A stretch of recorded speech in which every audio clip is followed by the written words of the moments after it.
Hey, what's up everybody? Mark MacKinnon here. Today is the third part in our video series about creating a character for Anime 5e role-playing game. So in the first video, we talked about the session 0 and creating your ability scores and the concept of discretionary points. And then in the second video, we moved on to your race selection and then how that uses discretionary points to pay for your race, as well as the different size categories. And today's third video is about the class. So now you're just about ready to jump in. You have to select your class after you worked on your background and what your character looks like and what their features are in terms of their strength and how they're going to integrate with the game. So what class are you going to play now? So in traditional 5th edition, you would select your class. Let's assume you're working at first level, and you select one class and you get whatever abilities that come with that class, and then you're done. In Anime 5e, it works very similar, but there's a couple extra things. Because we work on that point-based balance, there's a little bit of flexibility in dealing with the different classes. So the overall philosophy we had with classes is that over 20 levels of the class, from your novice, your very beginner, up into your master level at 20, that every character class should be balanced when you look at the totality of what they can do in all situations, not just dungeon crawling, for example, and fighting, but in terms of what the overall effectiveness of a character is going to be over 20 levels. We said they should be equal, and we assigned that a value of 200 points. Now, these are the same types of points that are your discretionary points when you're starting the game, but they are kind of in a different pool because you're not really paying with these points. These are points you get during character creation and as you go and progress in levels. So 200 points over 20 levels, well, the math would be very easy to say that each level should give you roughly 10 points of benefits or abilities. But in a role-playing game, particularly we have different features that are some of them more powerful than other features. It's not easy to come up with exactly 10 at every level. And of course, at first level, you have a number of baked-in baseline assumptions that are going to make your first level the most valuable of all the levels going forward. And so because of that, it's not exactly 10 points considered of features and benefits at every character level, but on average, over 200 or over 20 levels, it's 200 points. That's roughly 10 per level. So at first level, let's just talk about some of the things you're going to have that every single character is going to have that as a consideration at first level. Well, first in 5th edition, it's your proficiency bonus. Every player starts out with a +2 proficiency bonus at first level, and we assign that a value of 4 points. Because each proficiency bonus of +1, we say is a 2-point advantage. So when you start out with a +2, that's 4 points. And again, you're not paying that 4 points. This is 4 points of value that you're going to be from being a first-class character. Regardless of what the class is, you're going to have that advantage. You're also going to have hit dice. And this, you could have a D12 hit dice, a D10. We bring back D4 hit dice for the characters that are really not very combat oriented. An Isekai student, for example, only has a D4. A pet monster trainer class only has a D4 hit dice. And so every hit dice is going to have a different point cost associated with it. So your stronger, beefier types who have more hit dice and thus more hit points are going to be weaker in other areas because a lot of their 10 points per level, that's over 20 levels, a lot of their points are going to be spent on being tougher with your hit dice. And so the bigger the hit die, whether it's a D10, that's worth more cost or points than, say, a D4 or a D6. There's also all your standard proficiencies. So you have your armor proficiencies, your weapon proficiencies, your saving throw proficiencies, and your tools proficiencies, of course. So someone who, a class that has heavy armor, all the different armor types, plus any martial weapon whatsoever, plus has many tool proficiencies and maybe has extra saving throw proficiencies. Well, if a character class had all of those advantages, that's very substantial. And so the number of points of that 10 per level that are left over for acquiring other more interesting or dynamic aspects, they're going to be lower than someone that maybe doesn't have any armor proficiencies, maybe only has proficiency with simple weapons. Maybe they don't have any tool proficiencies or just one. And in saving throws, maybe it's only one saving throw proficiency or the standard 2. And so because of that, every proficiency is associated with a number of points depending on how much advantage they're going to provide to you. And once again, most of it is set during first level, but you can add on proficiencies later on as the game proceeds, if it works out. And then the final thing, which is like a proficiency, but it's a little bit different, is skills. And skills, again, a character that starts out with many more skills than a different race or class that starts out with maybe only 1 or 2 skills versus a character class that has 3 or 4 skills. Well, that more skilled character is going to have more of their 10 points per level associated with that are going to be rolled into a more powerful character in that field. And so it's a way of balancing it out. So as I mentioned, first level is a little different than all the other levels because when you start out, your very first time you have that character, you're going to have a certain armor proficiencies, weapon. You're going to have a certain hit die size. Your proficiency bonus starts out at a +2. It's already quite high. You're going to have certain skills when you start out. And so it's very common that the total value of points for your first level might be associated with 15 to up to, I think, 24 points is the most expensive if a character is really tricked out with lots of armor and weapons and big hit dice and whatnot. And so what that means is, yes, at first level, some characters may seem more powerful. I mean, that's not going to be a surprise to anybody who plays 5th edition. It's very clear that certain characters at first level will often have a little bit of an advantage versus other characters, and you hope to balance that out as time goes on. Same thing with Anime 5e, that if a character starts out with 24 points of advantages based on all of those starting foundations of a first level, and a different character maybe only has 15 of those because they're not as strong and not as powerful. Well, it just means that as the levels progress going forward, one character is going to be getting more advantages at every level. That's the character that starts out with fewer advantages, and that's a nice balancing aspect. So the real strong advantage of having that point-based framework that we have in Anime 5e versus standard 5th edition is now comparing character to character is a much easier process, and balancing the abilities between the characters is easier as well. We take the position that not all the races and the classes in standard 5th edition are equally balanced.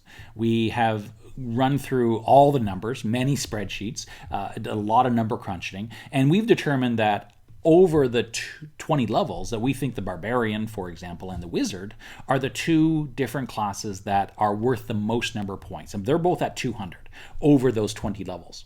Well, other classes that we don't think are quite as powerful in terms of the wide breadth of abilities, they need to have points added back in over 20 levels to balance them out. Because as I mentioned, the foundation is 200 points over 20 levels. An individual level is not as important as the totality of the character. And so, for example, a rogue or a ranger or any of the other 5th edition classes, if we don't think that they were up to par of that 200 benchmark that the Barbarian and the Wizard set, then over the 200 levels, they're going to be getting extra points based in. And this is through the level progression. So I haven't really talked about that. We talked about first level foundation, which gives you the hit dice and proficiency bonus and a lot of your other proficiencies in your skills. But every character level you go up, every class level, everyone knows you're going to be getting some pretty cool things as you advance through levels. And that is something that is going to be, whether it's Anime 5e or standard 5th edition, these are your features that you'd look. And so if you went from 4th level to 5th level Wizard or 4th to 5th level Fighter, you're going to have some advantages that are given to you, whether it's increased spell access and spell slots, maybe it's going to be some additional fighting style techniques, maybe it's something that plays with some other aspects that are unlocking new abilities or improving older abilities, whether it's maybe the surprising attacks that the rogues can do, for example. Well, in Anime 5e, we also provide these advantages, but the difference is we have the point-based framework that all of the attributes are based on.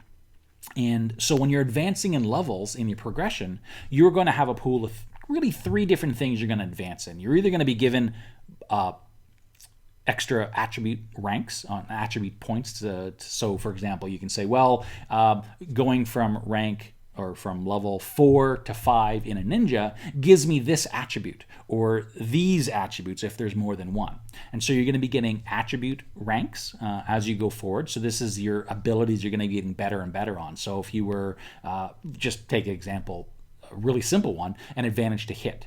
And so if you were going to be hitting someone, you're getting a +1 bonus in order to hit someone, or maybe you're getting an advantage to hit someone in certain situations. These are just written as attributes that have a point-based balancing kind of baked right into the framework. And when you're looking at the level progression charts for the 14 different classes that we provide, you're going to be able to see specifically what points are associated with what features and benefits. So if you were a pet monster trainer, then maybe you're going to be getting a companion. Or your companion's getting more powerful. So you got to have a pet monster if you're going to be a pet monster trainer. And you want those monsters to get more powerful as time goes on. So as you progress through levels, if you get that advantage of your companion gets more powerful, that may be a 1, 2, 3, 4, 5 points advantage that is then going to apply to that 200 points over that 20 levels. That applies towards there. So certainly the attribute ranks is something that plays in. You can ability score bonuses, obviously, at certain points. Some classes in Anime 5e get their ability score bonuses more often, and maybe at every second level, every third level, every fourth level. And they're going to vary because these are just different advantages. Every class has a different paths of strength that they're going to be work on. And then, of course, the last thing, and this comes from again, the point-based balancing. And these are bonus points. So sometimes we think, well, the hunter class, for example, there's a lot of diversity what you can have for the hunter class. So maybe going from level, here to the next level, maybe instead of prescribing exactly what they get, maybe they get some extra bonus points, maybe 1 or 2 points. And these can be spent however the player wants to spend for their character to acquire different attributes. So we don't give prescription on exactly what to do. There's some flexibility in there. And that's not unlike the kind of the subclasses that they have in traditional 5th edition, where you can say, well, I want to follow this path or this path or this path. Some of those similarities come in from the bonus points, although a lot more flexibility, of course, in Anime 5e. And with these points, whenever you're spending them, go back to session 0. This is the benchmarks. Table 1 in the game talks about those benchmarks, because what you don't want to have, if you're concerned about balance, is maybe everyone has attributes at level 1 or 2. They can do some low-level features, but a different character, that player decided to really focus their character's ability, and they want level 6 of an attribute. So they are super hyper-focused in a particular way, which may put them outside the scale of what is reasonable for the rest of the group. It might be a little difficult to balance a group when everyone has a certain armor class in a certain range, and then one person is well above that, or even maybe well below that. And so the benchmarks are a really important factor to consider. When you have these extra bonus points to spend, you want to make sure that you're spending them within the framework that you all agreed at the beginning during session 0 about what the benchmark should be for the level, the class level that you are. Just like 5th edition standard, of course, is you can multi-class. There's no reason you can't start on a path of being a dynamic spellbinder, and then you decide, oh wait, I want to add on some Tech Knight, or right there, or maybe you want to add on warder abilities. And so you can multi-class in 5th edition the same way. There's a couple of different nuances to it that what we decided to do is when you're taking these two classes that have, at first level in particular, certain benefits and baked in advantages, sometimes when you integrate them, they don't quite work well because there's overlap. For example, if you take one heavy martial class, say a shadow warrior who has heavy armor proficiency, and you take another class like a Tech Knight who also has a heavy armor proficiency, well, when you integrate those two and you start multi-classing, that character overlap of the two heavy armor proficiencies, well, you can only have that once. And so that would be a disadvantage compared to someone that had maybe their first class had no armor proficiency and their second class had heavy, and you put those two together, suddenly that character has more advantages than the character that had these overlapping proficiencies that then clash. And we have a way of returning some of those overlaps, getting some of those points back to spend on other aspects. And this also applies not just for doing multi-classing, but also somewhat for when you have a race selection that goes along with your class. And an example we'd like to use is something like, say flying. So if you take a flying type race, like a fairy, and if you were to take a class that adds on the flight ability later on, then what if you didn't want to increase your flight? What if your abilities that you're going to gain during level progression What if they add on top of your race and you actually don't want that? It could be regeneration, or it could be flight, or it could be any number of different things. And if you don't want to add those back in, there's an easy way to just remove those and get those points back. So if I had this level feature that when I went from level 3 to level 4, I got this particular attribute that gave me an advantage that I really don't want because it doesn't help my vision of my character better. You talk to your game master, and the dungeon master says, well, go ahead and remove that. That's worth 2 points normally. So why don't you go ahead and have 2 bonus points that you can spend on other things instead? And this level of flexibility is what we really encourage, because it's not about adhering to a strict set of rules. It's about creating the character that you want to play, that is going to be great for the game, that you're going to enjoy playing, that's going to integrate well with the campaign. And so we want to make sure you have the tools to create the characters you want. And then level progression, where you're getting on average 10 points per level over those 20 levels, these are your features and benefits that we think are the greatest way to express that class. But you can choose your own way to do it. And one of the ways to add ultimate flexibility to your class progression is we created a class called Adventurer. And an adventurer, yes, they obviously have a certain number of the proficiencies, and you have hit dice. You have these built-in base assumptions with your class. But then rather than looking at, well, how do I get all these extra points add up to the average of 10 points per level, rather than having prescribed abilities the way almost every other class in 5th edition and in Anime 5e work, we don't give any prescriptions on saying this is exactly what you should have. Instead, we just give bonus points. That's it. Ultimate flexibility for the adventurer. They can choose to acquire attributes and those features and benefits that they want with no restrictions, other than, of course, what's good for the game through benchmarks, through discussions with the dungeon master, and hopefully with other players as well. So you're not going to be kind of taking all of the features and benefits that other players, that's their strength and their kind of niche, and you're not going to be just duplicating those. But the points, we don't prescribe what those points are going to be. You can choose how to spend those bonus points every level. That flexibility is itself a massive advantage. And so because of that, the Adventurer is the one class that we have that is not an average of 200 points over the 20 levels. Instead, they suffer a 5% penalty. So they're 190 points, still really, really close, and 5% at every level. It's you're looking at a very, very small difference, half a point on every level. But that flexibility that they have is in itself an advantage, and we think that's roughly a 10-point advantage over those 20 levels, which is why they do suffer that slight penalty. So if you're looking for the ultimate in flexibility, I want to create exactly the character that I want. You choose your ability scores in session 0, that's normal. You would go with a raceless character, and you choose the adventurer class. And then you can choose exactly the features and benefits that match your vision for your character. So you get to add on the features that you want. You get to add on the racial abilities that you want. This is a great opportunity to talk with your dungeon master to ensure that what you have in mind fits the vision, but how can this play into the narrative aspect of the game, make the game better for everyone? Points have a massive value when you're trying to balance and also swap in and out. It's just the foundation that we have for Anime 5e. Yes, this is a level-based game. This is many ways a power-based game where everything is kind of described. A fireball is different than a lightning bolt spell. Those are all baked into the game itself, but then we add on this framework of this point-based system, which really comes out heavily in the class progression. Obviously, yes, the discretionary points when you're making your ability scores and assigning your race, you do see them, but at no other point do you see them as clearly as when you're going through those class level progressions.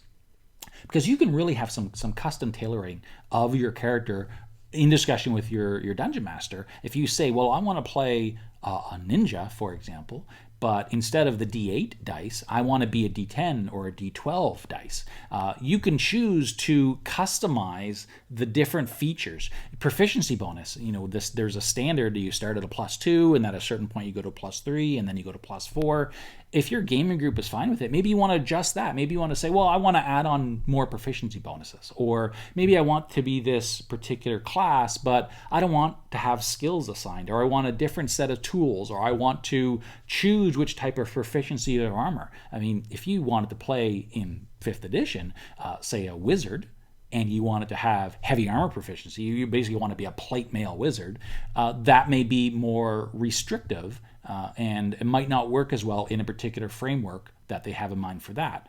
Yes, you can make some adjustments with your backgrounds, of course, but we have that built-in flexibility and customization in Anime 5e. And so throughout this series, we've run through everything you need to create your character, other than going into heavily detailed on the attributes and defects. And that's something we'll cover in the future. But we've got your ability scores, you got your race, you got your class. And from then, now you can jump in and start playing. What the specifics of the abilities, through the attributes and defects, may come out as you're progressing through levels. But when you're starting your character, a lot more is presented to you, where this is your race, so these are the abilities, the attributes and defects you get. This is your class, and at first level, here's everything you get. And then in addition to your hit dice and proficiency bonuses and your proficiencies and your skills, you also get these couple of other attributes. Then as you progress levels, you're going to be adding on more attributes as you go.